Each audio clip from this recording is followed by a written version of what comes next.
Welcome to Whispering Cabins, where we share cozy horror tales of ghosts, folklore, and forgotten places. So grab a blanket, light a candle, and settle in. The night is waiting. Tonight, we tell the story of the doll in the window.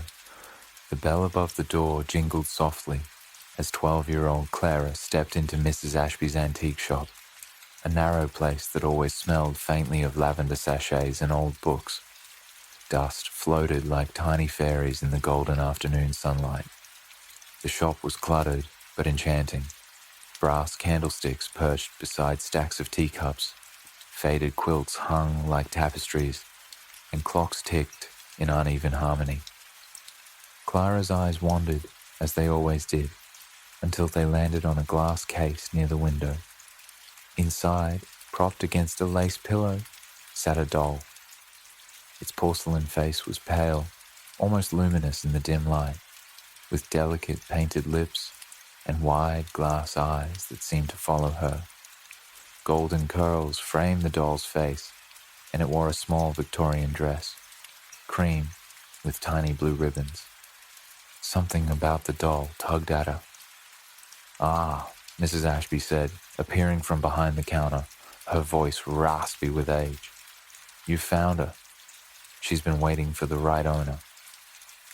"The right owner?" Clara asked, fascinated. Mrs. Ashby smiled, though it didn't reach her eyes. "Some things find their way to those who need them." She unlocked the case and lifted the doll out, brushing dust from its dress. "Would you like to take her home?" Clara nodded before she'd really thought about it. The doll felt strangely cool in her hands, heavier than she expected. Its glass eyes glimmered like tiny pools of water. That night, Clara placed the doll on the chair beside her bed. She had to admit, it looked a little eerie in the dark, but she told herself it was only her imagination. Hugging her blanket, she drifted into sleep, and that's when the dreams began.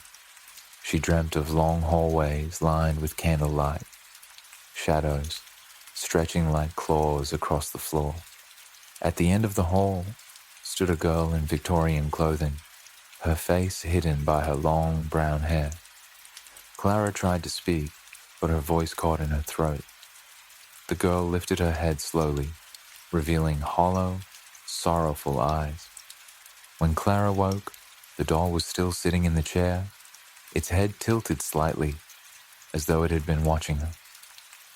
The nightmares came every night after. Sometimes Clara dreamt she was running through the halls of an old house, chased by whispers she couldn't quite understand. Other times, the girl appeared at the foot of her bed, her pale hands clasping something red, something wet. One morning, Clara woke to find the doll not in her chair, but lying neatly on her pillow beside her. She froze, staring into its glassy eyes. She hadn't touched it. The doll's painted lips seemed almost to curve into a smile. A week passed before Clara found the courage to confide in her grandmother. "Gran, the doll is strange," she whispered at the breakfast table. "She makes me dream about a girl in an old dress. I think she's trying to tell me something." Her grandmother frowned, but her expression softened when she looked at Clara's pale face. Perhaps it wouldn't hurt to ask Mrs. Ashby about it. Old things sometimes carry old stories. So Clara returned to the shop, clutching the doll to her chest. The bell chimed again as she entered, and Mrs. Ashby looked up with knowing eyes. "You've seen her," the shopkeeper said simply. Clara nodded, trembling. "Who is she?" Mrs. Ashby sighed, motioning for Clara to sit. Her name was Emily Fairchild, a wealthy man's daughter, back when this town was just a scattering of farms and cobblestone streets. She was found drowned in the lake behind their estate, only 10 years old. Clara shivered, tightening her hold on the doll. "They say she carried this doll everywhere," Mrs. Ashby continued. "After her death, the family left town, But the doll, well, it turned up again and again. Some say Emily's spirit lingers, searching for someone to hear her story. That night, Clara placed the doll back on her chair and whispered into the dark, "Emily, if that's you, I want to listen." Her room grew colder, the shadows deepened, and then she wasn't in her bed anymore.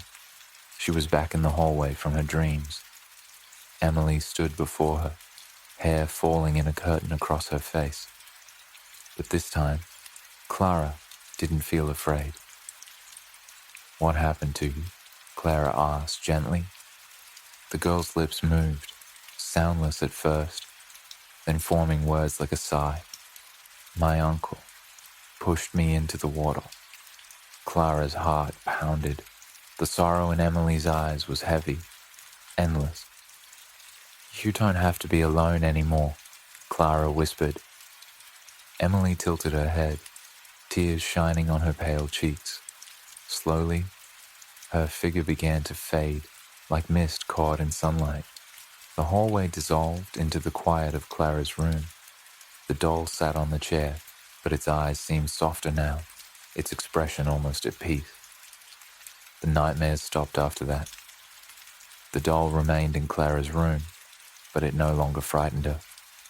Sometimes she thought she heard faint humming at night, like a lullaby sung from far away. She would close her eyes and smile, knowing Emily wasn't lonely anymore. Mrs. Ashby never asked for the doll back, and Clara never offered.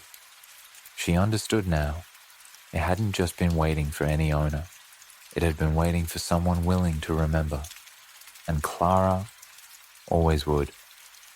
Thank you for joining us tonight at Whispering Cabins, where we tell cozy horror tales. If you enjoyed The Doll in the Window, be sure to subscribe for more eerie stories. Until next time, keep warm, keep the lantern lit, and listen closely. Sometimes the shadows have stories to tell.